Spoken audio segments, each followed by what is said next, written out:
Jadi kalau ada waste, salah satunya adalah inventory. Jadi kalau bayangan kita di sini ada inventory level, kemudian di sini ada airnya, Bapak dan Ibu, maka inventory ini menjadi bagian dari dalamnya. Nah, di sini sebutkan bahwa roknya adalah problem, ada variasi, ada large overall size, ada equipment downtime, ada supplier quality, kemudian ada poor layout gitu ya. Ada long changeover, ini terjadi di inventory dan inventory itu biasanya letaknya di gudang. Jadi permasalahan gudang itu salah satunya berdampak ke inventory kira-kira begitu Bapak dan Ibu. Nah, karena ini adalah seperti fenomena gunung es, kalau misalkan Bapak dan Ibu perhatikan seperti ini, semakin banyak semakin terbentuk, maka dia akan membentuk gunung es. Nah, bagaimana inventory level ini ternyata cost of holding cost atau cost perawatannya ketika atau disebutnya ongkos simpan Bapak dan Ibu. Ini sekitar 25% dari inventory ini adalah holding cost. Yang pertama ada cost of capital, kemudian ada opportunity cost, ini ada obsolescence atau potensial scrap-nya tinggi, kemudian ada storage handling cost, ada manajemen dan overhead, kemudian ada loss atau tip atau pencurian Bapak dan Ibu ya. Nah mungkin Bapak dan Ibu mungkin saya ke Stepan Muhammad, Pak Stepan Muhammad, Siap, ya Pak. Pak Stepan Siap. di perusahaan sekarang di ini ya Pak, di pos Izin bukan Pak, saya dari dari kantor Bea Cukai. kantor Bea Cukai. Siap. Eh, di Bea Cukai itu Pak biasanya kan ada, kalau mungkin karena keterkaitan dengan ini Pak ya, di pelabuhan biasanya ada Seaway Pak ya, atau container yard. Mungkin Bapak juga sudah mengenal ya Pak Iya, kurang lebih Pak. ya. Di Siap. container yard yang ada di sana Pak, di pelabuhan, mungkin Pelabuhan. tidak tidak langsung terkait dengan Bapak Pak gitu ya. Siap. Nah, menurut Bapak Pak, kalau misalkan terkait dengan gudang yang ada di pelabuhan Pak, kira-kira dari ongkos-ongkos yang muncul di sini, ada nggak Pak yang langsung kalau disewa itu terkait dengan beberapa hal seperti yang disampaikan di sini Pak? Kemungkinan storage handling cost ya Pak ya. Storage and cost Pak ya, karena Iya, dia hanya sementara ya Pak ya. betul, siap. Oke. Ada juga Pak yang dia misal Pak ya, ini saya suka nonton berita gitu ya. Siap. Kadang-kadang suka ada yang kiriman waste Pak.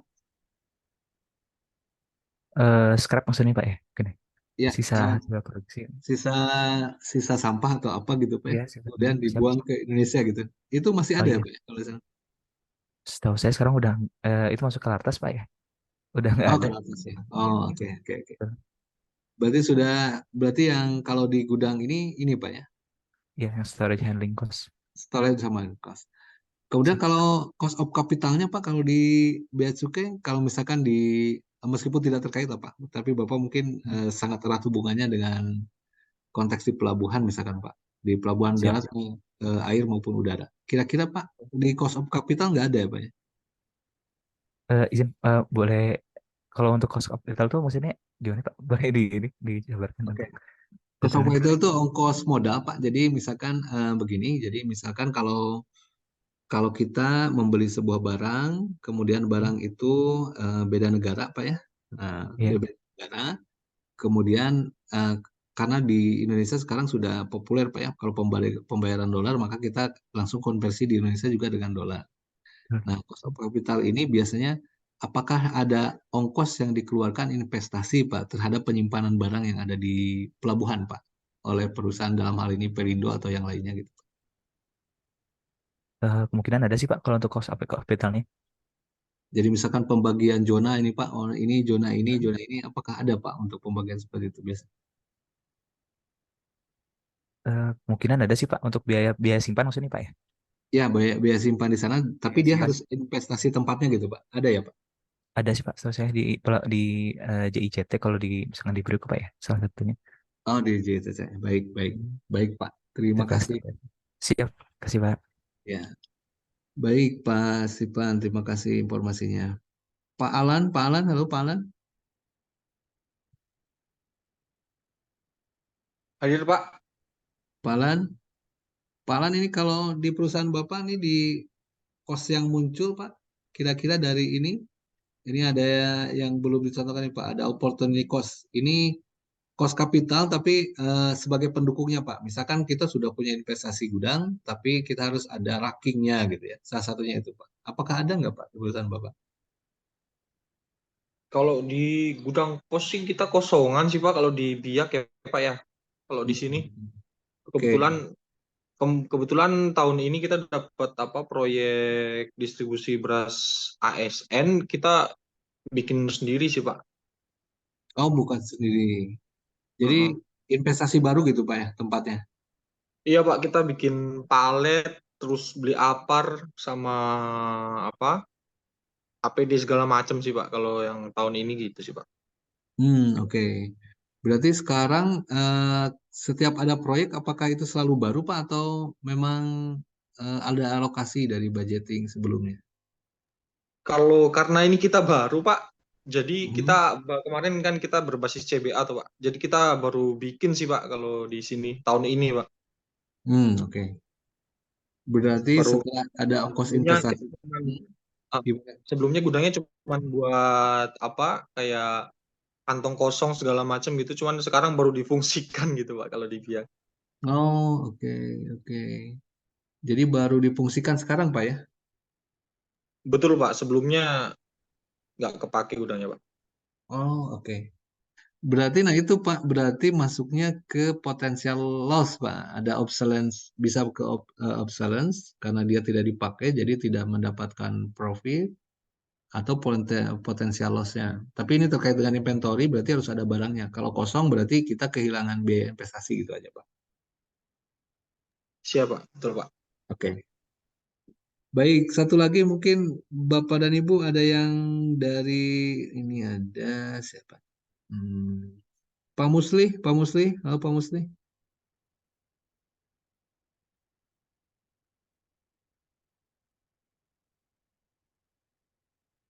Pak Musli, mungkin masih ada ini. Atau Pak Idewa Gede,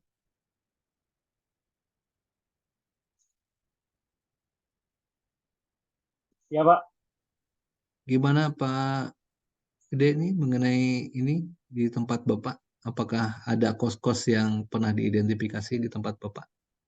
Holding cost atau ongkos simpan nih Pak? kalau saya kan di bagian data center ya Pak, Mhm. Oh, oke. kayaknya nggak ada ya Pak. Atau mungkin pernah punya experience Pak sebelumnya? Belum Pak. Oh, belum. Baik. Baik, terima kasih Pak. Baik, berarti Bapak dan Ibu yang termasuk dengan ongkos simpan atau cost of the holding inventory ini biasanya akan menghabiskan 25% dari nilai inventory-nya. Sehingga kalau kita bisa mereduksi ongkos holding inventory ini, maka kita otomatis bisa menurunkan biaya yang harus dikeluarkan ketika kita menyimpan. Karena ongkos inventory itu menyangkut dengan gudang, sehingga kita bisa lihat bahwa inventory sama pergudangan itu sepertinya terpisah, tapi padahal itu saling berhubungan. Nah, Bapak dan Ibu, izin dilanjutkan. Kalau kita lihat, Bapak dan Ibu, bagaimana tentang inventory level ini? Jadi, eh, Bapak dan Ibu ada yang kenal dengan bullwhip effect, Bapak dan Ibu, atau efek lecut. Ada yang pernah tahu Bapak dan Ibu? Efek lecut atau bullwhip effect? Ada yang pernah dengar nggak Bapak dan Ibu? Belum Pak. Belum ya? Oke. Belum. Saya mungkin menjelaskan lebih sederhana Bapak dan Ibu. Bapak dan Ibu pernah melihat satu kuis ini sudah lama banget namanya Komunikata. Pernah mendengar ya Bapak dan Ibu ya? Jadi Bapak dan Ibu ini contohnya, kalau konsumen membeli Bapak dan Ibu ya, dia membeli sesuatu, misalkan dia beli satu pieces. Kemudian dia beli di satu toko Bapak dan Ibu.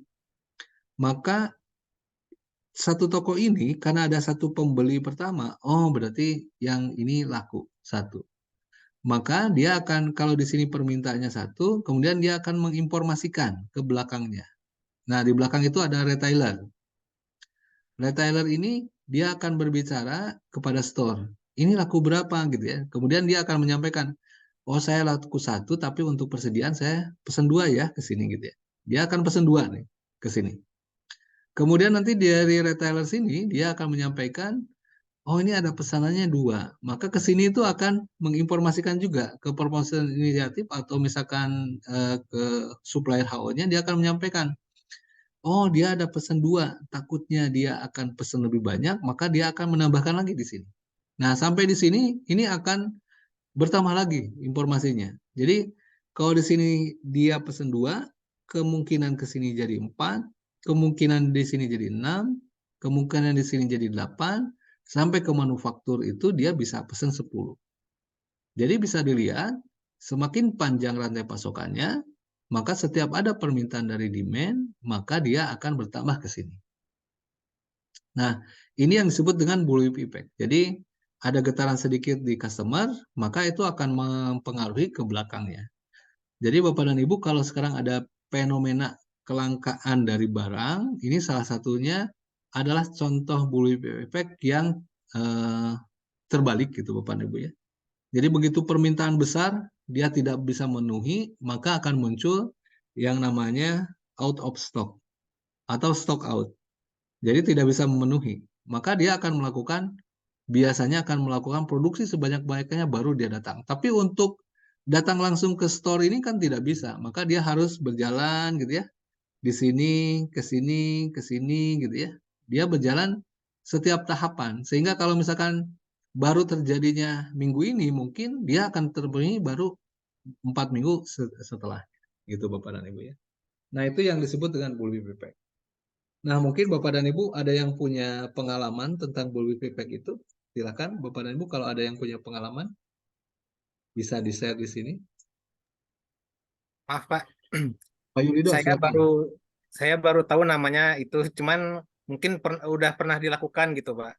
Oh gimana Cuman Pak? baru tahu kalau namanya itu gitu. Siap. Kalau di saya biasanya kan itu dari tim sales Pak ya. Tim sales kan langsung yang berhubungan dengan customer. Ya. Nah, nanti tim salesnya itu nanti ke nanti kepala cabangnya nanti ke sales manager. Nah, nanti baru dari distribusi nanti baru disampaikan ke manufaktur gitu Pak. Kalau di saya gitu Pak. Oh oke. Nah, benar tadi yang misalnya di store ini, misalnya di store ini dia infonya 2. Nah, Ya. bisa selanjutnya bisa kelipatan gitu, bisa 4, terus selanjutnya 8, terus 10, betul kayak gitu, Pak. Betul ya Pak ya? Nambah ke sini Pak ya? Ya, Oke. seperti itu. Sampai manufacturing itu nanti bisa lebih gede lagi gitu. Oke. Begitu, Pak, Pak. betul betul. Pak kira-kira apa Pak dampak bagi perusahaan Pak kalau terjadi seperti itu bullying itu Pak? Kira-kira menurut Bapak? Kalau misalnya infonya memang ini apa, misalnya kan kalau misalnya obat-obatan itu kan kita lihat musim juga, Pak ya. Hmm. Musimnya apa gitu, terus kan nanti kan di lapangan itu kondisinya gimana gitu, hewannya gimana gitu kan. Nah itu tuh kalau misalnya infonya udah pasti manufakturnya pasti produksi gitu Pak. Oh oke. Berarti kalau Nah, kalau pemesan atau requirement-nya itu betul, pasti dia akan langsung produksi ya Pak ya? ya datanya udah lengkap kan, itu kan juga ada Hmm. nanti data-datanya gitu Pak, Oh oke. gitu Baik Pak. baik Nah, baik. Berarti ini kejadian sehari-hari berarti Pak ya kalau di tempat ya Bapak? betul Pak, Oke. sehari-hari banget ini Pak. Iya, Siap. iya. Dan itu Cuman baru tahu fluktuasi kalau ya Pak? namanya itu gitu. Oh namanya Nah, siap.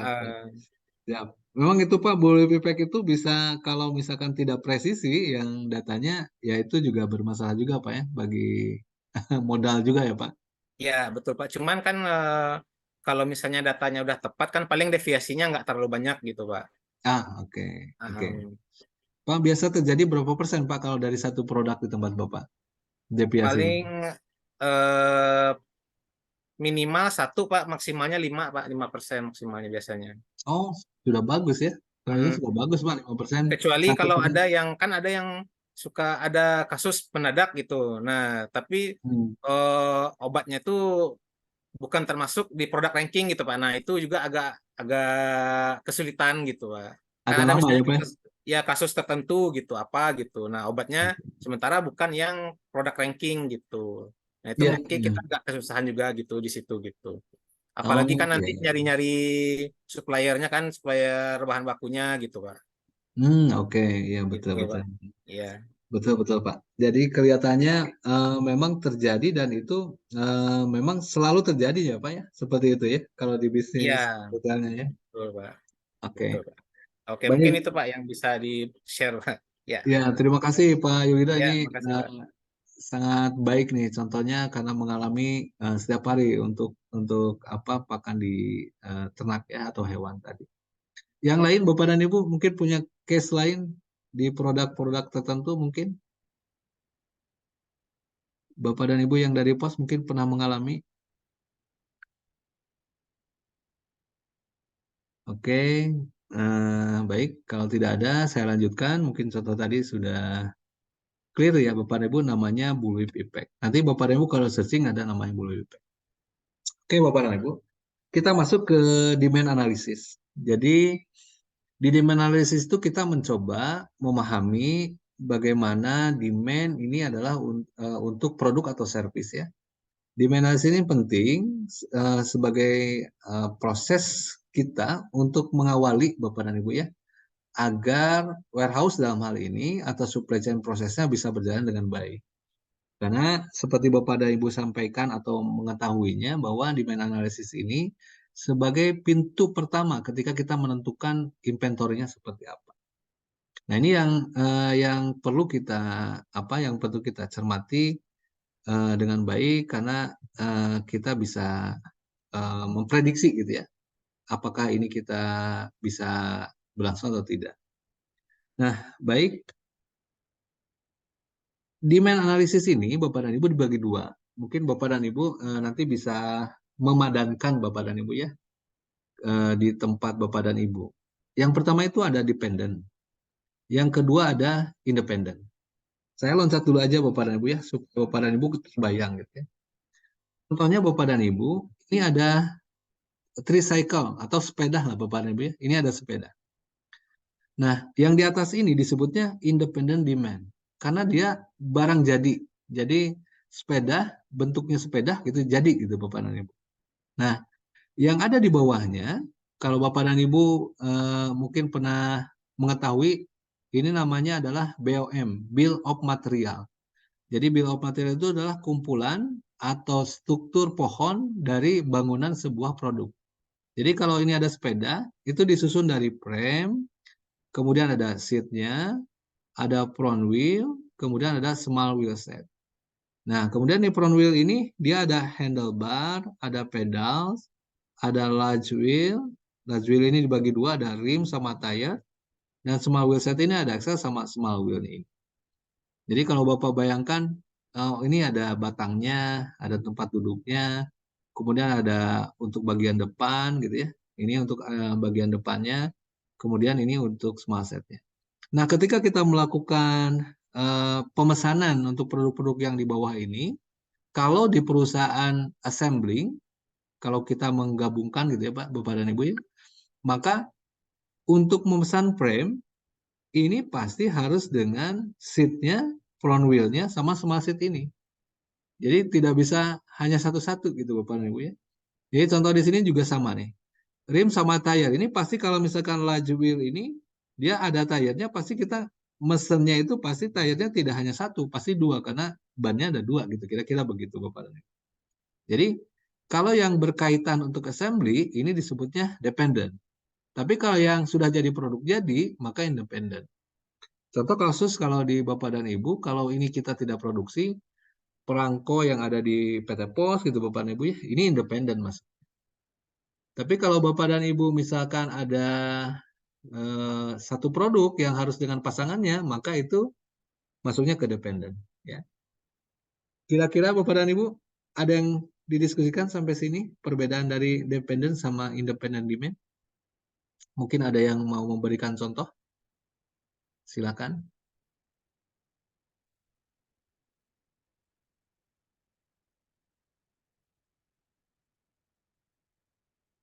Oke, kalau saya tanya misalkan Bapak dan Ibu ya.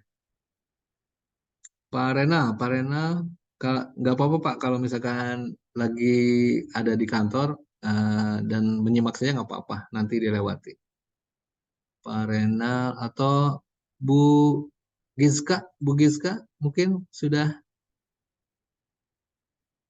lepas kantor atau masih? Pak Reza, Iya, Pak. oke Pak Reza, mungkin ada contoh Pak Reza kalau dengan kasus ini? Secara langsung sih saya tidak ada, Pak. Karena kan Mhm. kebetulan sama kayak Pak Stefan, Pak, saya Oh baik, bukan, iya, ya, oke Pak iya. Reza. Atau Pak Reza yang kebayang Pak dari apa? Dari produk seperti ini apa Pak? Ya kebayang. Yang penting di tujuan di sini Bapak memahami ini yang dependen sama independen gitu Pak. Oh iya, iya, iya, Pak. Gitu. Kira-kira ada gambaran produk apa Pak kalau di Bapak kira-kira yang ini independen gitu Pak. Ya, kalau misalkan contohnya sepeda ya berarti kayaknya motor gitu kan. Kalau motor juga kan sama, Pak. Ah Ya, betul. kendaraan-kendaraan gitu, Pak. Ya Ya, pokoknya ya. yang produk-produknya membutuhkan barang-barang penunjang lain gitu, Pak. Oke. Berarti kalau produk jadi dia masuk independen Pak gitu ya. Kalau Ya, ya, Pak. misalkan spare part dan Spare tujuan part ya. untuk assembly dia pasti dependen ya Pak ya. Betul, Pak. Oke, baik. Baik, Betul. terima kasih Pak. Baik, Bapak dan Ibu kita lanjutkan Bapak dan Ibu. Mungkin Bapak dan Ibu ya kita ini coba ada beberapa metode di sini yang bisa kita lakukan. Saya lihat dulu ya sebelum ke yang tabel ini Bapak dan Ibu supaya terbayang gitu ya. Nah, metode untuk pengelolaan dari inventory atau pengendalian inventory ini dibagi dua. Ada yang dependen, ada yang independen. Nah, metode untuk dependen ini biasanya menggunakan yang MRP, Material Requirement Planning. Bapak dan Ibu berapa orang di sini ya yang sudah tahu atau mengenal MRP? Ada yang tahu Bapak dan Ibu? Ada yang info kira-kira?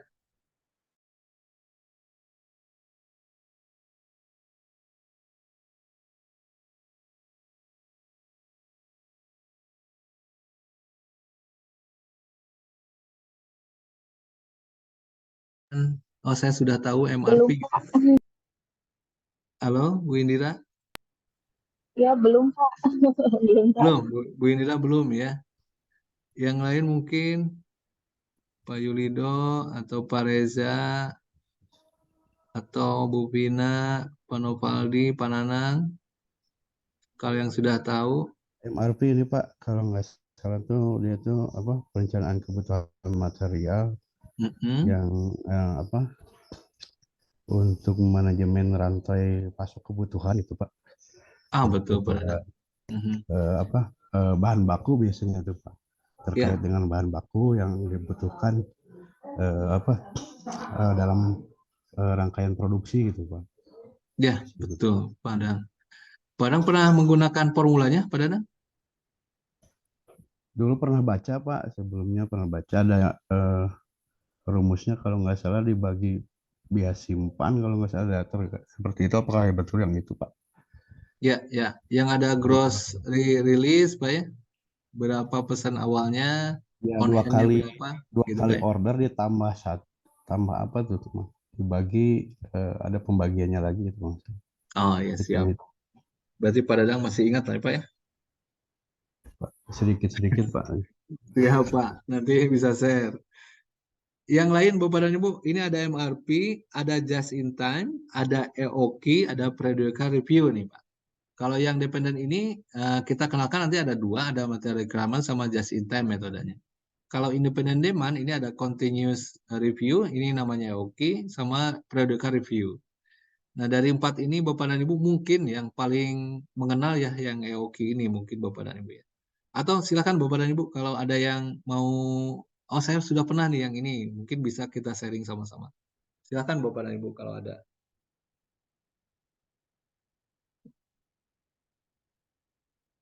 feel free aja Bapak dan Ibu ya. Mudah-mudahan bisa saling mengisi dengan informasinya.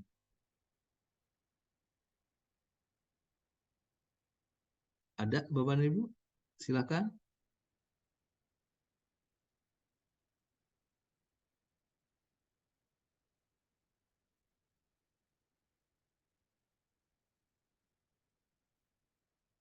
Oke, ini saya coba lanjutkan lagi.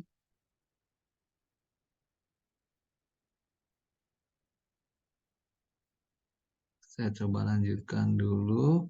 Sebentar, Pak Dewi.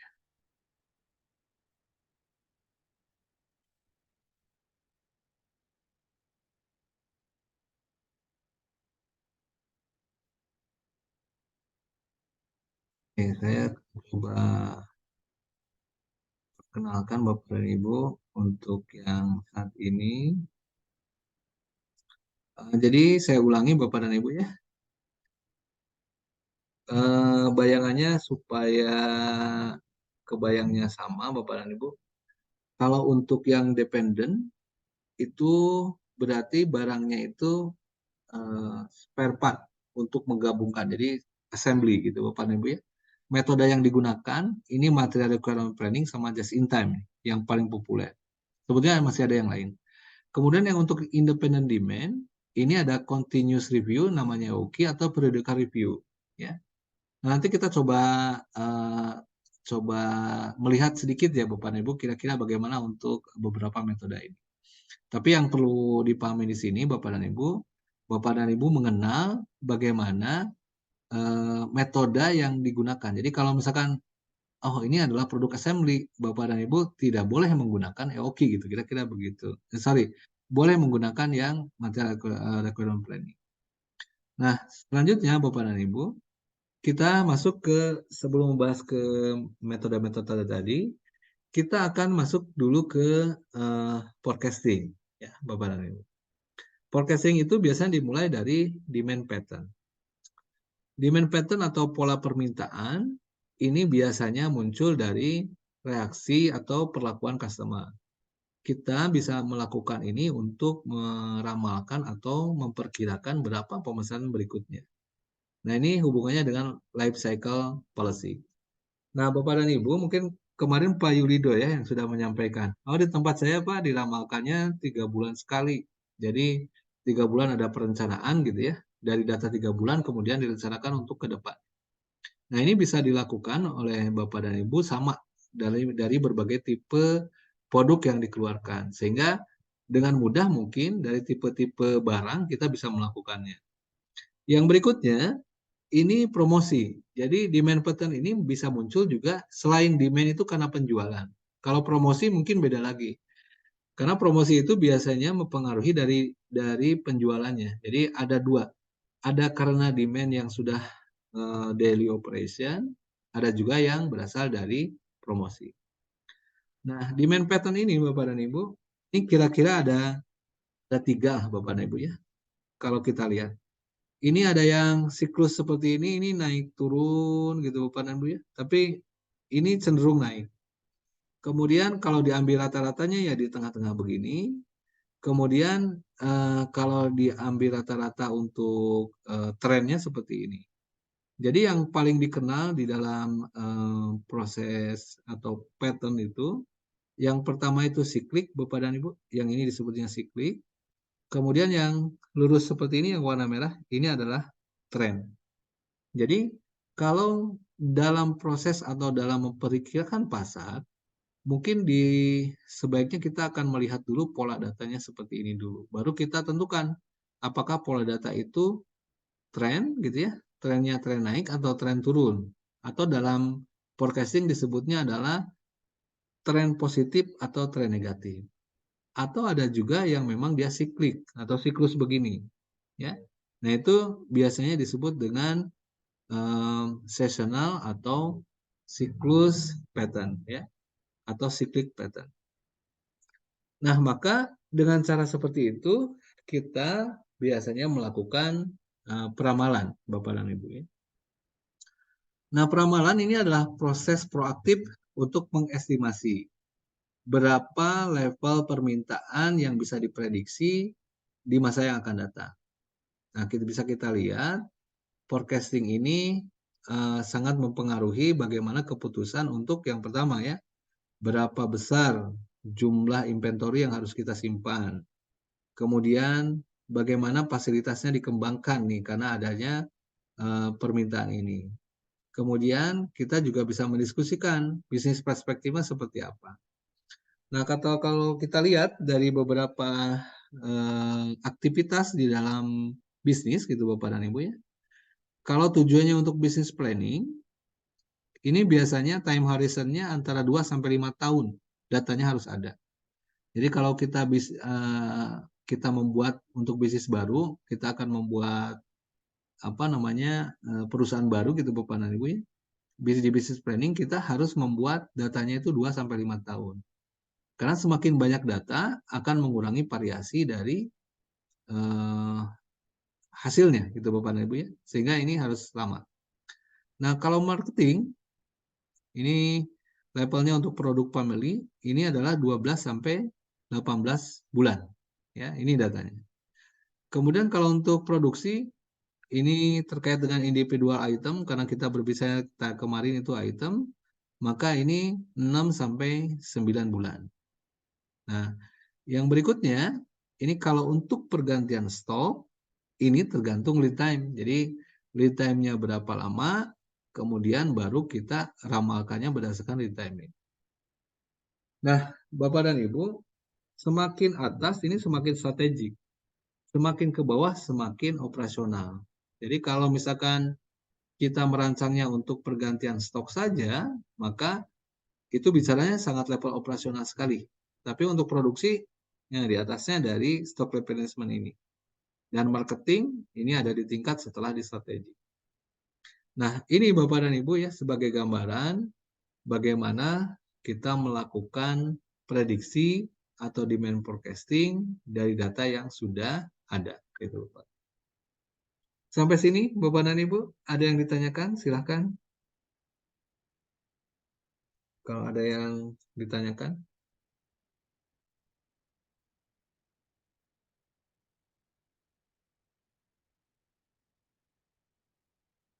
Silakan Bapak Ibu. Pak, izin Pak bertanya Pak.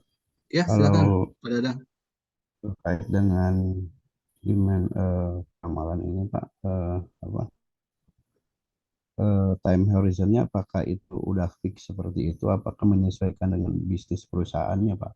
Karena apa kalau lead time bisa Pak, kalau yang bisnis planning kan di sana penentuan waktunya 2 sampai 5 tahun lah Pak ya, risetnya berarti kan Pak ya. Ya. Yang untuk marketing mungkin dari 12, apakah itu tuh sifatnya baku atau memang menyesuaikan dengan kondisi pasar pada saat itu atau gimana?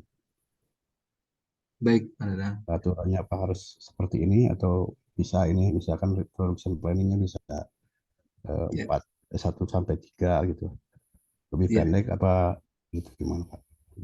Ya. Baik, terima kasih Pak Dadang. Sangat inspiratif ya pertanyaannya terkait dengan ini. Betul Bapak dan Ibu. Jadi untuk yang disampaikan di sini, contoh bisnis plan itu kenapa harus 2 sampai 5 tahun? Ini namanya Pak Dadang, ini rule of thumb sih. Ini dari penelitian Rutherford di Cranfield tahun 2003. Jadi berdasarkan bisnis yang berkembang saat ini, mereka melihat bahwa kalau untuk bisnis plan yang variasinya atau biasnya kecil gitu ya, deviasinya kecil itu memang datanya harus 2 sampai 5 tahun pada. Tapi kalau tidak tersedia, contoh Bapak dan Ibu, kalau kita lihat kan sekarang banyak, kalau Pak Jokowi bilang ada unicorn gitu Pak ya, atau misalkan ada apa namanya bisnis-bisnis baru gitu ya. Nah, tidak ada tuh data awalnya, maka mungkin bisa lebih pendek dari itu karena memang tidak ada tuh data-data pendukungnya. Begitu juga dengan marketing, Pak. Marketing ini idealnya bahkan kalau dalam penelitian itu selalu diminta, Pak, harus 1 tahun, harus 1 tahun. Kenapa? Minimal bisa dilihat dari siklusnya. Kalau 1 tahun itu berarti ada 4 quarter gitu, Bapak Ibu, atau jadi ada 4 siklus sehingga kita bisa melihat dari Januari sampai Desember itu seperti apa. Atau misalkan kalau dari tengah tahun ke tengah tahun Bapak dan Ibu, supaya melihat satu siklus dalam tahun itu. Nah, ini yang harapannya seperti itu. Kemudian yang production planning, kenapa bisa lebih sedikit? Karena memang siklus di produksi itu tergantung dari project. Nah, itu kadang bisa lebih kurang kalau untuk yang business planning, tapi kalau marketing sama production planning biasanya common Pak. Ini rule of thumbs-nya di antara ini Pak Dadang gitu. Siapa? Ya, terima kasih Pak Dadang informasinya. Jadi kuncinya Bapak dan Ibu, karena ini ada ketakutan di dalam bias gitu ya, bias terhadap hasilnya, maka rules-nya dibuat seperti itu. Meskipun ini tidak mengikat ya Bapak dan Ibu, jadi tergantung dari pengguna, dipersilakan saja. Nah Bapak dan Ibu, ini seluruh forecast biasanya muncul adanya error. Jadi semakin panjang gitu ya, waktu meramalkannya, maksudnya prediksinya semakin panjang, waktunya pasti errornya semakin tinggi. Error bisa positif, bisa negatif Bapak dan Ibu gitu ya. Jadi forecast yang terbaik itu memang jangan terlalu panjang, pendek gitu Bapak dan Ibu ya. Jadi contoh sederhana, kalau datanya 1 tahun, itu biasanya prediksinya paling tinggi itu adalah 3 bulan. Bahkan banyak orang yang, oh ini untuk 1 bulan saja karena datanya hanya 1 tahun. Kalau yang mungkin kalau, oh datanya 1 tahun, oh saya juga bisa meramalkan 1 tahun ke depan. Nah ini worst case Bapak dan Ibu ya. Jadi kalau untuk 1 tahun itu biasanya datanya minimal harus ada 2 tahun. Sehingga kita bisa lihat trennya. Tapi banyak juga orang yang mungkin nanti Pak Yulido mungkin bisa ngecek gitu ya. Kalau misalkan establish data maupun tadi karena sudah di ranking produknya. Dan sudah terjadi berkali-kali. Mungkin bisa kita membuat errornya lebih sedikit. Atau biasanya tadi deviasinya lebih sedikit. Nah, mungkin Pak Yulido bisa cerita nih dari produk-produk Bapak yang di ranking. Ranking itu juga menentukan biasnya atau tidak nih Pak terhadap hasilnya. Silakan Pak Yulido. Ada Pak, itu menentukan sekali gitu Pak. Oh gitu Pak ya. Iya. Terus Dari sama ranking. ini kalau untuk apa namanya, misalnya forecast buat setahun gitu Pak.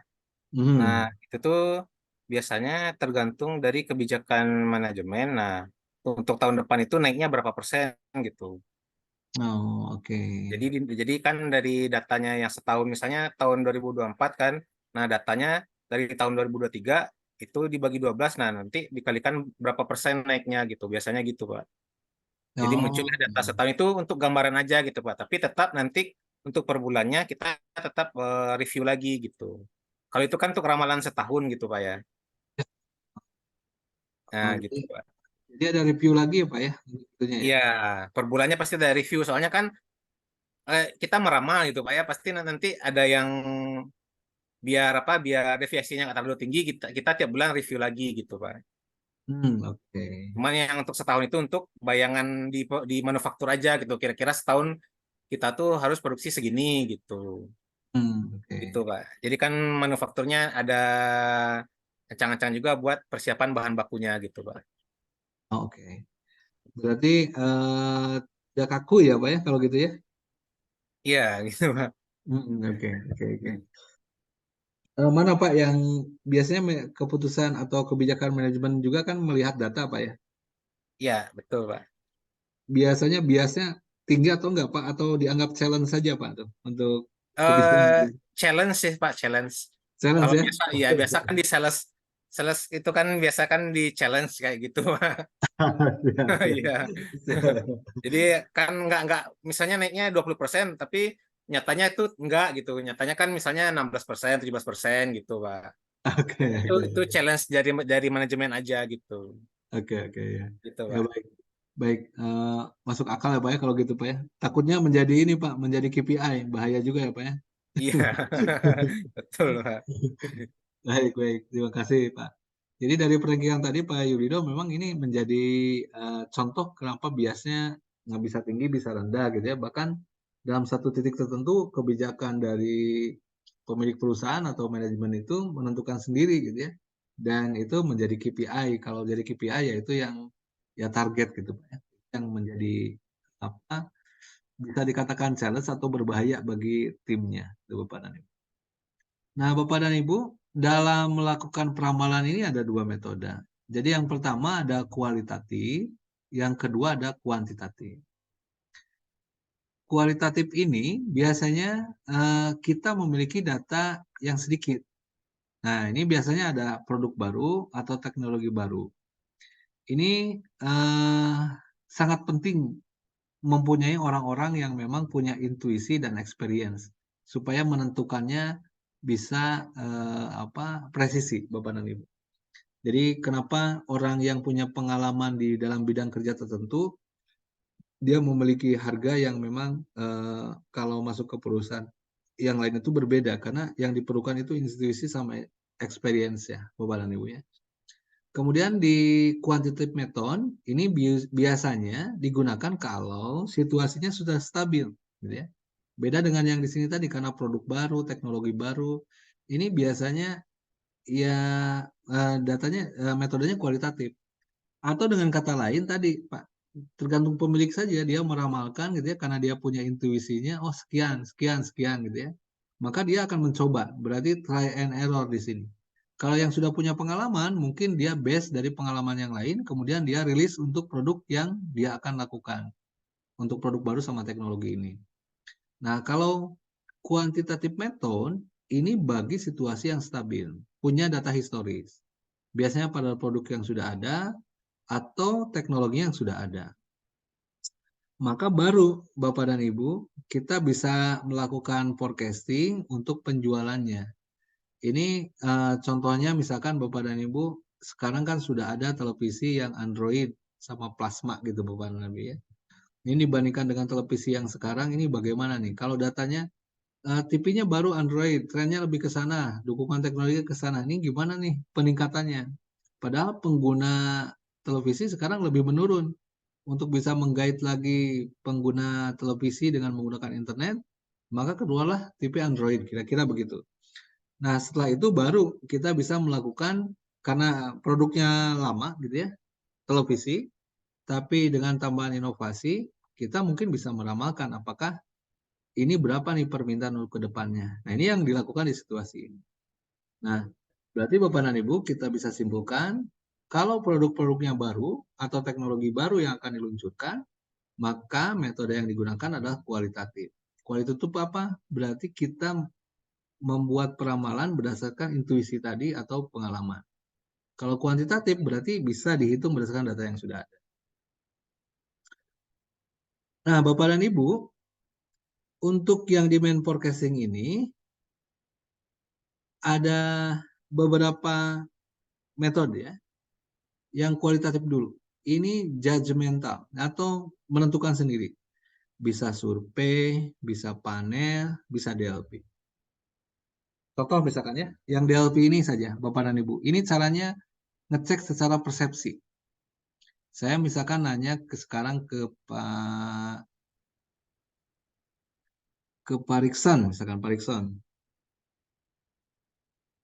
Pak Rikson. Ya, Pak. Oke, Pak Rikson ya. Pak Rikson lebih suka musim hujan atau lebih suka musim kemarau, Pak Rikson? Tergantung situasi, Pak. Tergantung situasi, oke. Ya. Kalau saya petani, pasti jelas ada musim-musim saya membutuhkan hujan. Oke. Kalau saya seorang pekerja karyawan, saya lebih sering membutuhkan yang namanya musim kering, Pak. Musim kering, oke. Berarti lebih prepare kalau kita sebagai pegawai, ya udah jangan hujan lah gitu Pak ya. Hujannya nanti malam gitu ya Pak ya. Kira-kira gitu ya. Oke. Baik. Tapi kalau betul tadi Pak Rikson, kalau saya nanya ke petani, jawabannya pasti saya butuh hujan ya Pak ya. Mau Betul. kapanpun asal hujan. Maka persepsi itu Pak yang disebut DLP. Mana yang lebih banyak yang punya persepsi seperti itu. Jadi dalam menentukan produk, kita bertanya kepada orang-orang, ketika kita tanyakan mana yang lebih prepare bagi mereka, nah itu sistem DLP seperti itu Pak. Mana yang lebih disukai gitu. Nah ini contoh sederhananya di sistem DLP ini. Terima kasih Pak Riksan. Ya Pak, terima kasih. Oke. Yang berikutnya Bapak dan Ibu, ini kuantitatif ya, yang kuantitatif nih Bapak dan Ibu. Ini supaya kita mempermudah bagaimana nanti kita mempelajari masing-masing. Nah, di kuantitatif itu ada 3 yang biasa digunakan untuk melakukan peramalan. Yang pertama ada kausal atau banyak yang menyebutnya ini adalah sebab akibat.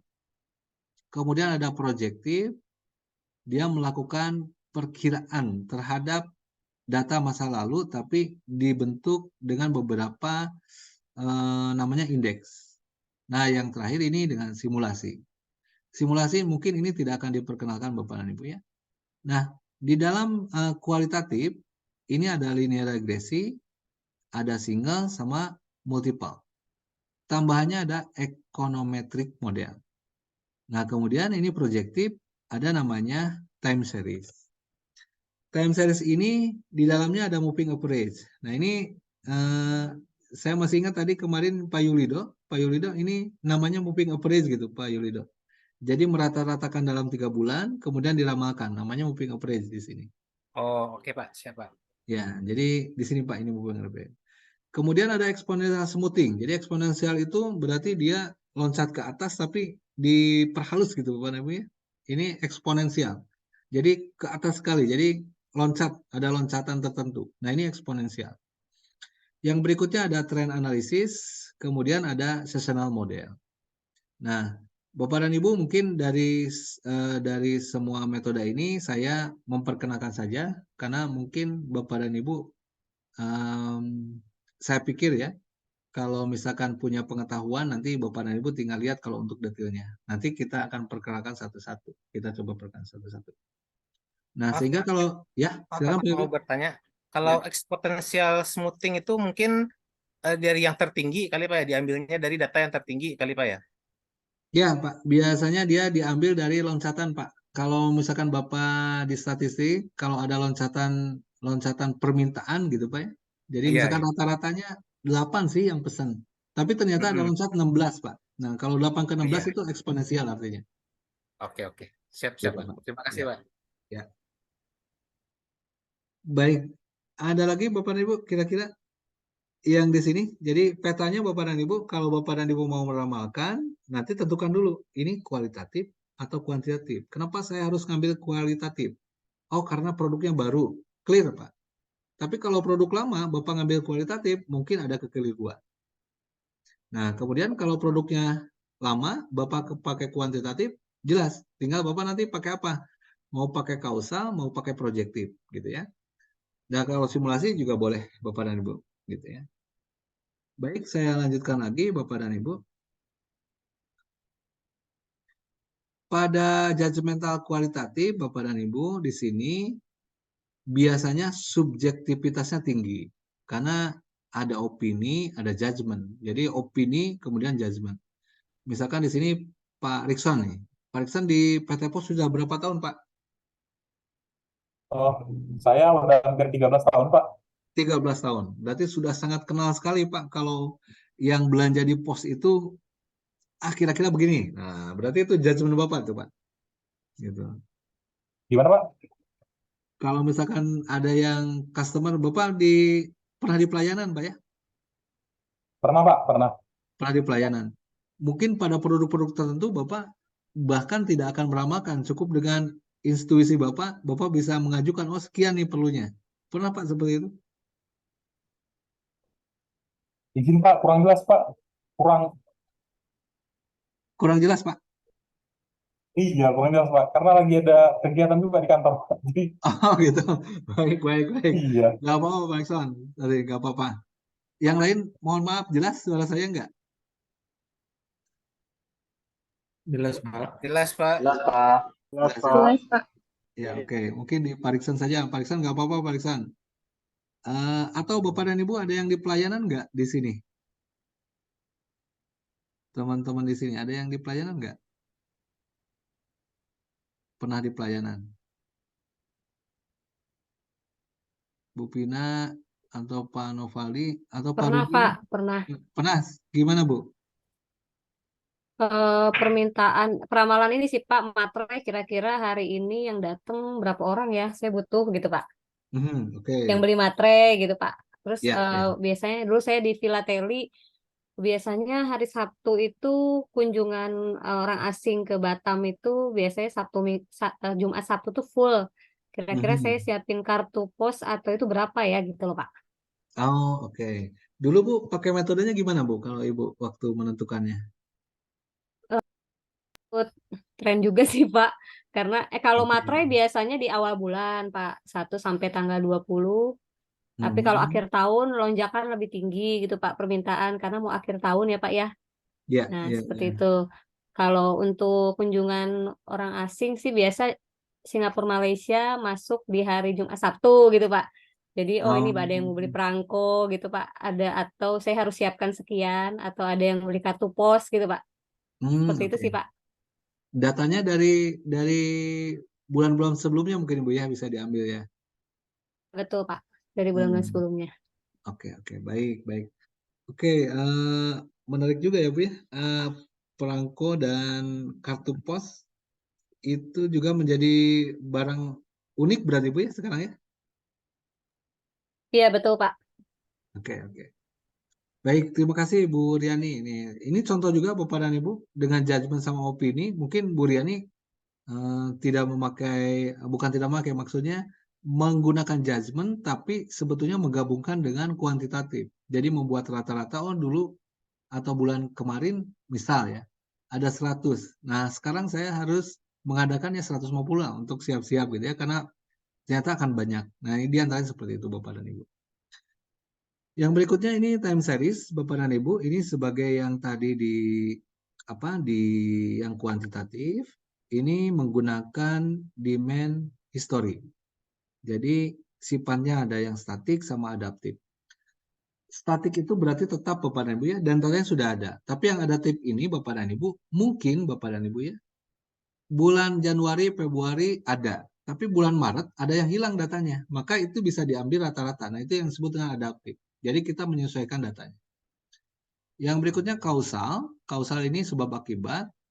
Ini biasanya terjadi karena demand dengan faktor yang lain. Misal Bapak dan Ibu ya, harga ini dengan permintaan. Ini akan berpengaruh. Jadi contoh misalkan, setiap ada harga atau diskon, maka permintaan akan naik. Maka kita akan carikan nanti berapa jumlah yang harus kita adakan ketika kita mengeluarkan promosi diskon gitu ya, kira-kira begitu. Atau misalkan yang paling mudah mungkin Bapak dan Ibu di acara hari-hari raya atau di akhir tahun. Begitu mau pergantian tahun, maka produk-produk tertentu ini akan ada hubungannya antara musim tertentu dengan jumlah permintaan. Atau lebaran Bapak dan Ibu ya, atau hari raya Idul Fitri gitu Bapak dan Ibu ya. Begitu ini akan ada perayaan, maka harga-harga barang naik. Kenapa? Karena di sana ada tren pembelian yang tinggi. Kemudian suplai akan terbatas. Nah, ini akan menyebabkan dia harga dengan produk yang harus diadakan ini menjadi langka.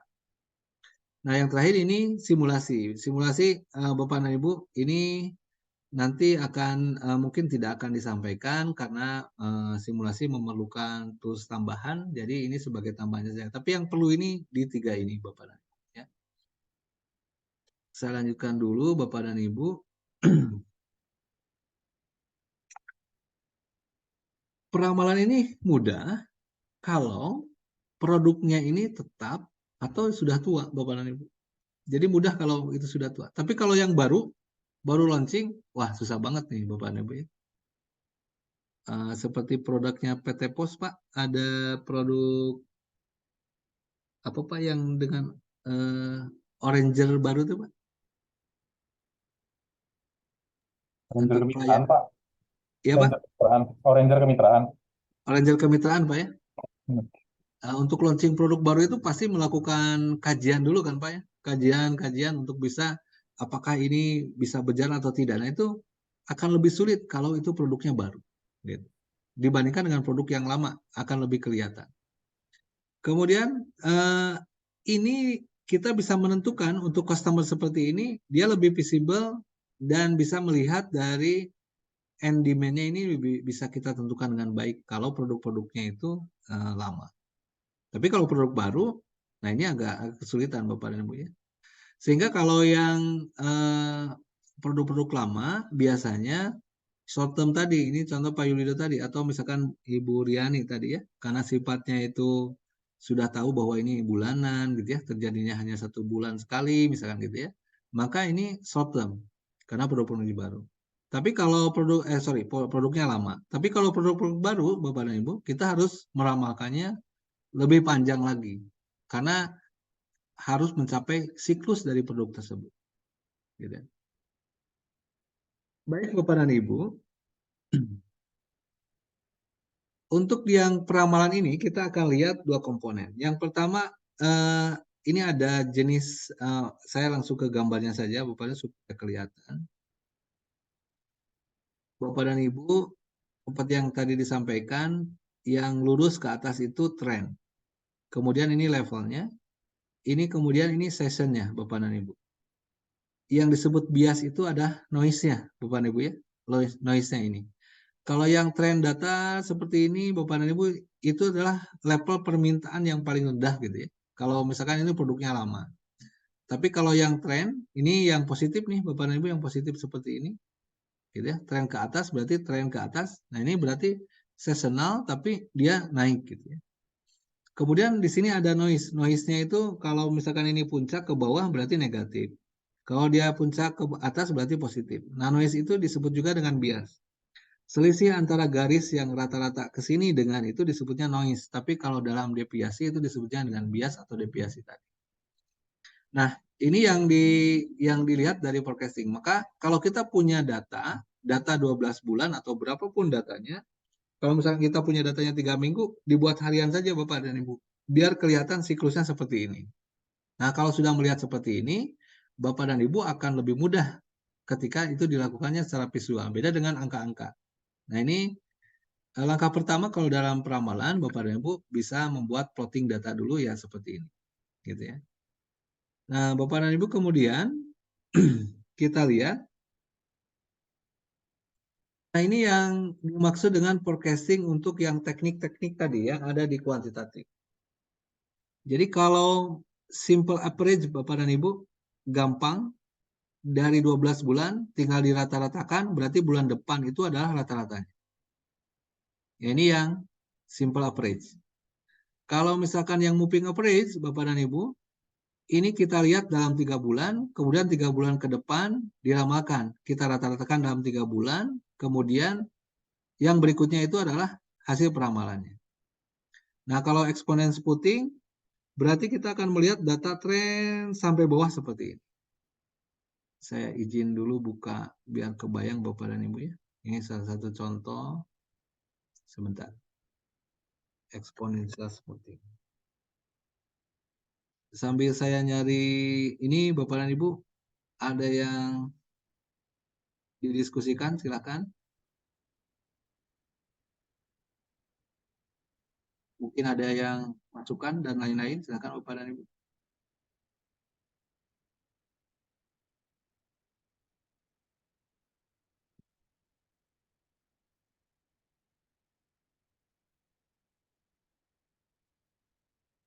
Saya lupa sambil buka datanya.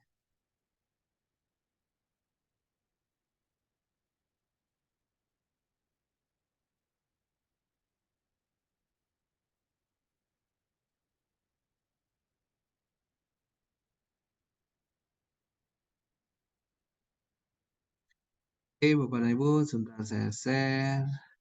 Ini ada teknik peramalan. Ini contoh ya Bapak dan Ibu ya. Nanti saya akan masukkan juga di tempat Bapak dan Ibu. Ini sebagai gambaran saja. Kalau perhitungannya nanti Bapak dan Ibu kita sama-sama atau Bapak dan Ibu juga nanti bisa mempelajari dari sini. Ini contoh teknik-teknik yang kuantitatif ya Bapak dan Ibu ya. Teknik-teknik untuk peramalan kuantitatif. Ini contohnya Bapak dan Ibu. Ini contoh penjualan PCD dalam 5 bulan terakhir.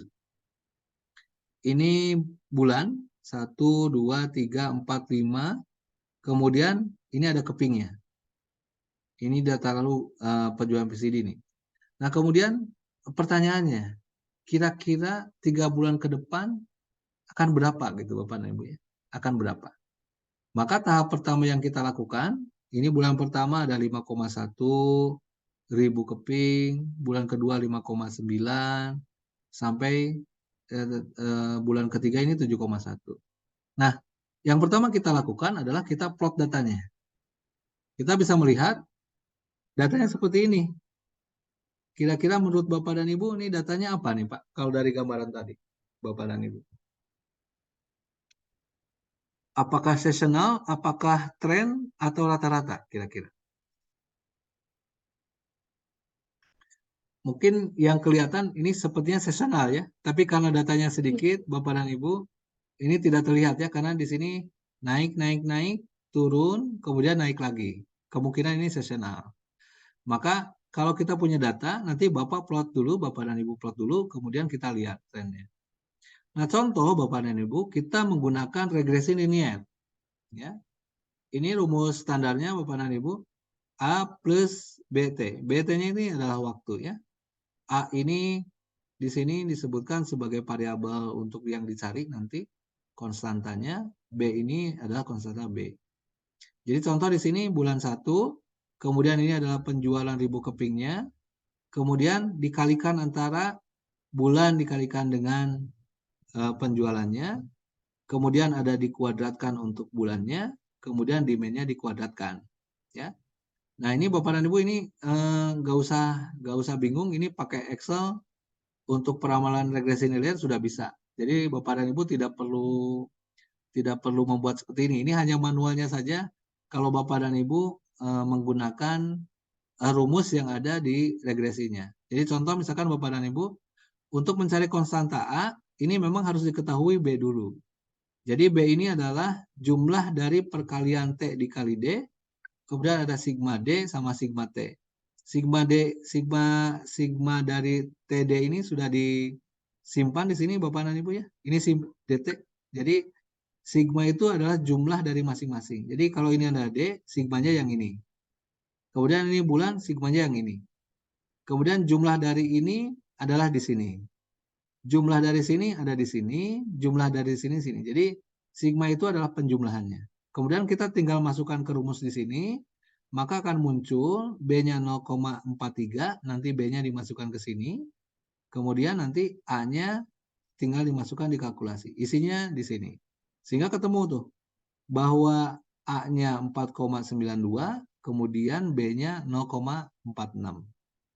Jadi kalau misalkan kita akan meramalkan bulan ke-6, bulan ke-7, tinggal dimasukkan saja. A-nya 4,9, B-nya 4,6, tinggal nanti T-nya dikali T. Jadi 4,6 dikali T. Nah, ke depan itu akan ada 7,68 keping. Kalau bulan ke-6-nya. Bulan ke-7 ini ada 8,14. Kemudian bulan 8 ada 8,60. Karena perkalian antara 8 dikali 0,4. Nah, ini salah satu contohnya. Ini gampang ya Bapak dan Ibu ya. Kalau ini tinggal dikalikan saja dan lihat di rumus. Sampai sini Bapak dan Ibu, ada yang ditanyakan? Oke, Bapak dan Ibu, ini ada contoh MSE. MSE itu mean square error atau bias tadi Bapak dan Ibu ya. Bias yang dicari ketika kita menggunakan metode regresi linear ini. Nah, bagaimana caranya? Sama seperti ini Bapak dan Ibu. D ini dari demand-nya yang masing-masing, kemudian F-nya ini dari ini. Bisa diambil Bapak dan Ibu ya. Tinggal nanti dicari errornya. 51 dikurang 5,38, hasilnya jadi positif karena dia dikuadratkan. Nah, nanti dari sini dijumlahkan, kemudian SME-nya ini dibagi dengan jumlahnya. Ya. Oke, Bapak dan Ibu, untuk detailnya mungkin nanti Bapak dan Ibu bisa dipelajari atau nanti kita bisa berdiskusi. Saya nunjukkan yang moving average, Bapak dan Ibu ya, yang smoothing. Sama seperti tadi, Bapak dan Ibu, ini ada demand, kemudian ini ada peramalan, kemudian ini ada error. Nah, yang smoothing, Bapak dan Ibu, kan ini datanya sampai di bulan kelima. Bapak dan Ibu ya, sampai bulan kelima. Peramalan itu akan dimulai di 3 bulan sebelumnya, Bapak dan Ibu ya. Nah, ini asumsi demand pada bulan ke-6 ini adalah 6,2. Ini asumsi Bapak Ibu ya. Ini asumsinya. Kemudian bulan ke-7 ini 6,3. Ini bulan ke-7 6,3.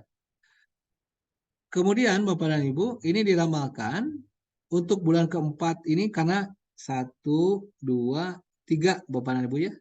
Ini kemudian dijumlahkan dibagi 3. Ini nanti hasilnya di sini. Kemudian nanti untuk bulan yang ini dijumlahkan 5,9 tambah 6,9 tambah 6,5, ini hasilnya di sini. Kemudian yang bulan ke-6 ini ditambahkan dari sini, ditambahkan sini, kemudian hasilnya di sini. Dan seterusnya. Nah, ini dimaksud moving average. Tapi saya tidak tahu nih di yang Pak Yulido, apakah seperti ini sama atau tidak, Pak? Intinya sama Pak, tapi kalau saya ngitungnya beda itu Pak. Tapi Oh, intinya gitu. emang seperti itu ya.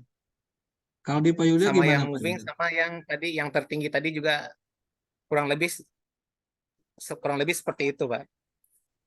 Cuma Oh, kalau oke. saya kan itu kan nanti ada banyak itunya apa produknya banyak gitu per produk gitu Pak. Agak lebih detail lagi gitu Pak. Mhm. Oh, jadi itu ya, Pak ya. Jadi perbedaan dari penjumlahan yang dibagikan saja ya, Pak. Ya betul teman, intinya ya seperti ini Pak, betul ini. Oh, oke, oke. Mm-mm. Berarti prinsip yang digunakannya sama, tapi pengambilan datanya yang berbeda, Pak ya. Ya betul. Oke, baik. Baik, Bapak dan Ibu ya.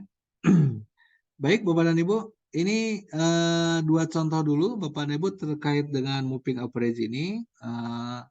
Saya ingin membahas tugas yang kemarin. Barangkali Bapak dan Ibu ada yang sudah menyelesaikannya. Kira-kira bisa sharing. Jadi saya stop dulu Pak. Ini saya akan upload juga sama. Nanti Bapak dan Ibu silakan dibaca dulu. Nanti pertemuan selanjutnya akan kita informasikan. Untuk yang detail di proses ininya, teknik-teknik peramalan ini.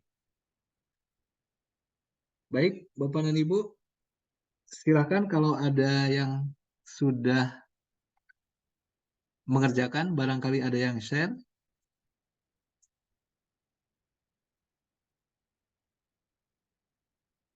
Kalau saya lihat sudah ada beberapa yang masuk.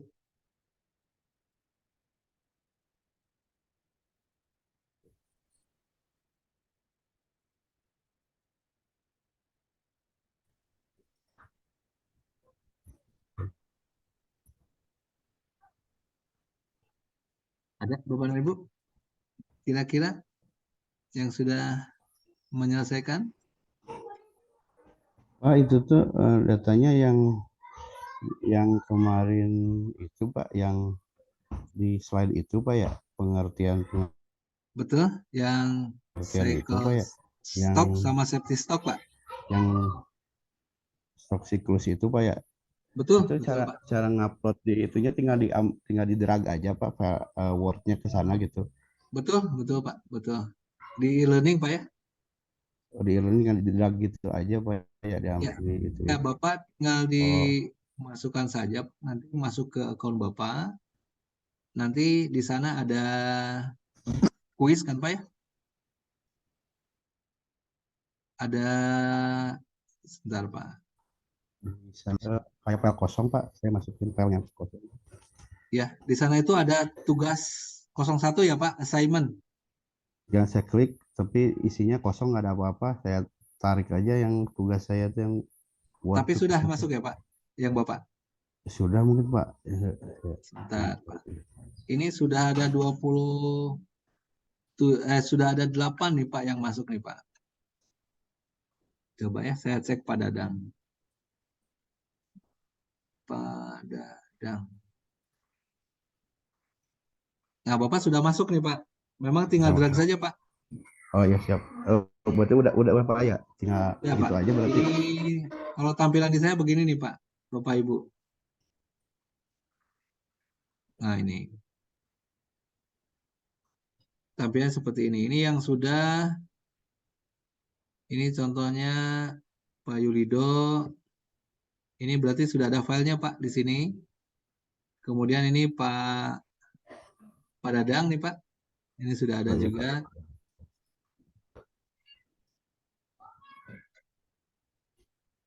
Nah itu kemudian, bentar, ini udah ada 8 orang nih Pak yang masuk.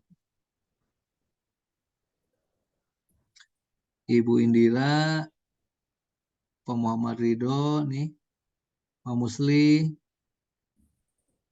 sudah juga. Bu Riani, Pak Stefan, sama Pak Reza, sama Pak Rudi nih, sudah. Tinggal yang lain Bapak dan Ibu, saya masih setia menunggu sampai tanggal 2 November. Silakan kalau yang belum Bapak dan Ibu ya. Oke Bapak dan Ibu ya, kalau tidak ada, izinkan saya mungkin membahas sedikit saja sebelum mungkin di tempat Bapak dan Ibu sudah ada yang azan. Saya izinkan menyampaikan ini Pak ya, supaya clear untuk teman-teman. Pak. Karena ini penting sebagai prinsip dasar di dalam inventory Bapak dan Ibu. Jadi saya mengulang-ulang supaya, karena Bapak dan Ibu levelnya sudah tidak di level operasional, tapi levelnya sudah di level strategik Bapak dan Ibu ya, sehingga ini penting bagi Bapak dan Ibu bagaimana nanti memformulasikan kalau harus mengambil keputusan gitu Bapak dan Ibu ya. Oke. Bapak dan Ibu, ini cycle stock sama safety stock Bapak dan Ibu ya. Saya contohkan dua ini saja dulu. Nah, problem di inventory Bapak dan Ibu ya, kalau lihat di gambar ini adanya back order atau stock out. Jadi harusnya sih sudah ada stoknya, tapi ternyata demand-nya sudah lebih cepat, maka ya tidak bisa memenuhi. Yaitu kemarin yang saya diskusikan di Birgim itu, dia harus bayar karena kehilangan customer. Nah, di satu sisi dia ada juga overstock. Jadi demand-nya entah demand-nya yang turun atau karena dia pesannya banyak gitu Bapak. Nah, ini overstock. Maka dua hal inilah yang harus diselesaikan. Bagaimana dengan cara grafik ini agar dia bisa memenuhinya. Gitu ya. Nah, apa yang harus dilakukan gitu Bapak dan Ibu ya terkait dengan ini.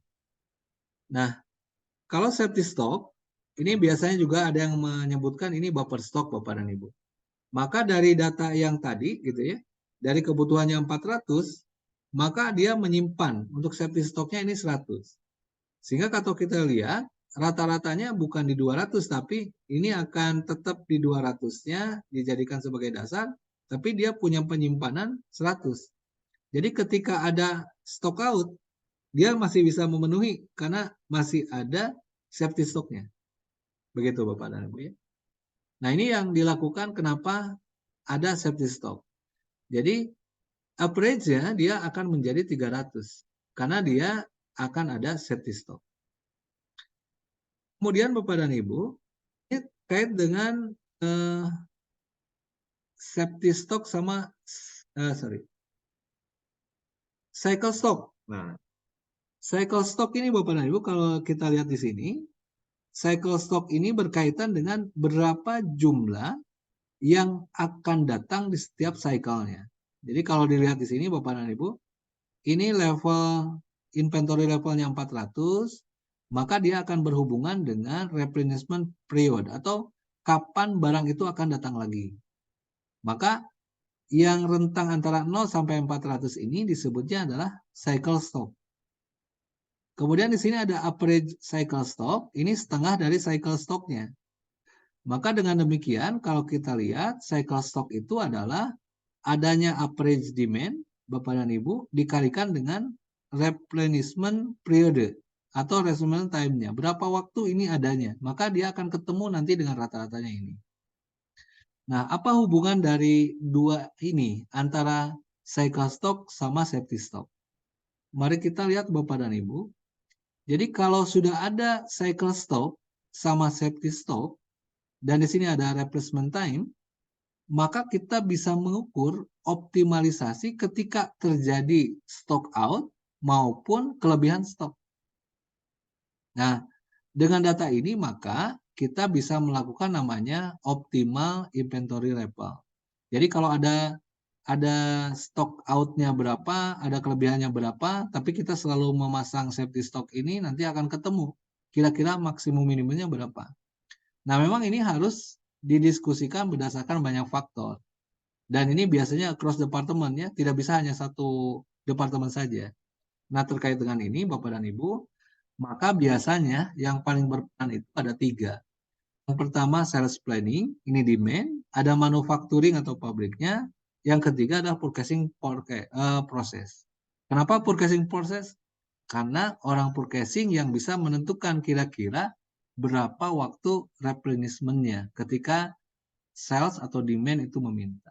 Jadi begitu Bapak dan Ibu, ini pentingnya ketika kita memiliki pengetahuan atau pentingnya menentukan cycle stock sama happy stock. Mudah-mudahan Bapak dan Ibu, saya baca 2 tadi, ini sudah benar Bapak dan Ibu yang Bapak dan Ibu sampaikan.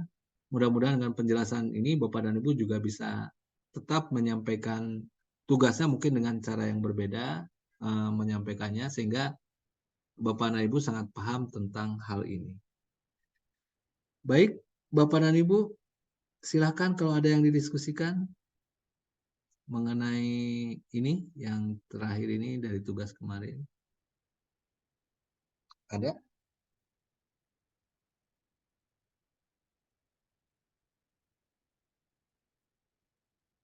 Tidak ada? Oke, kalau tidak, di saya sudah 558 nih. Pak, Ya, iya. kan Bu Indira. Mungkin di saya Pak, sebenarnya tugasnya sudah saya kerjakan, cuman kalau untuk lebih pemahaman secara mendalamnya itu kalau cycle stock itu dia lebih stabil ya Pak, kalau untuk kesediaannya maksudnya. Ya. Satu. Baik Bu Indira. Jadi kalau cycle stock itu memang kalau dilihat itu seperti permintaan atau pemesanan inventory yang anual, Bu. Jadi dia sudah ditetapkan setiap pesan, tadi contohnya 400, Bu ya. Jadi kalau kita lihat di contoh ini, kalau kita lihat di cycle stock ini, oke, Bapak dan Ibu yang ini. Jadi cycle stock ini adalah jumlah dari inventory yang sudah direncanakan untuk digunakan pada periode berikutnya. Maka tadi betul sama Bu Indira, jadi ketika dia sudah ditentukan nih, berapa jumlah yang harus disimpan, maka dia ini akan dibutuhkan untuk mengisi periode sampai titik sini. Namun, ketika kita menentukan sampai di sini nih Bu Indira, ada kemungkinan di perjalanan di sini bisa saja demand-nya cepat gitu ya, sehingga jadi out of stock, atau malah demand-nya berkurang. Jadi dia kelebihan stok. Gitu Bu Indira. Gitu.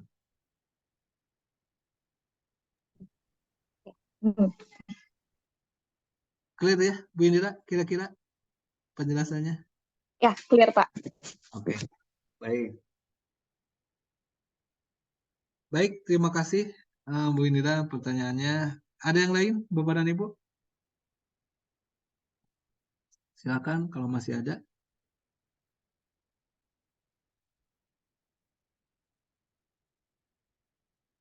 Kalau tidak ada, kita berfoto lagi Bapak dan Ibu untuk absen. Baik, kita foto dulu ya Bapak dan Ibu untuk absensi. Silakan.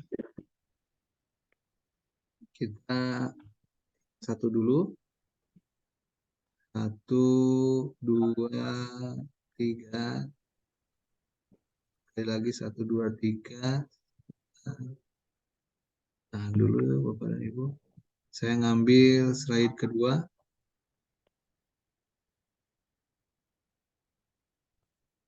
Slide kedua, silakan Bapak dan Ibu. 1, 2, 3. Oke.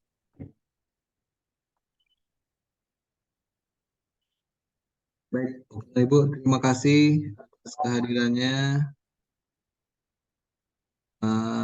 Insya Allah kita ketemu lagi minggu depan ya Bapak dan Ibu ya. Iya Pak, hari Kamis lagi ya. Hari Kamis lagi. Nanti Lagi. ya saya akan informasikan pertemuan hari ini di rekamannya. Kemudian absennya juga saya akan selalu upload Bapak dan Ibu di tempat ini supaya kita saling mengingatkan ya. Sengaja dipotong biar ada nama-namanya. Baik, itu aja Bapak dan Ibu yang hari ini. Terima kasih atas kehadirannya. Saya cukupkan.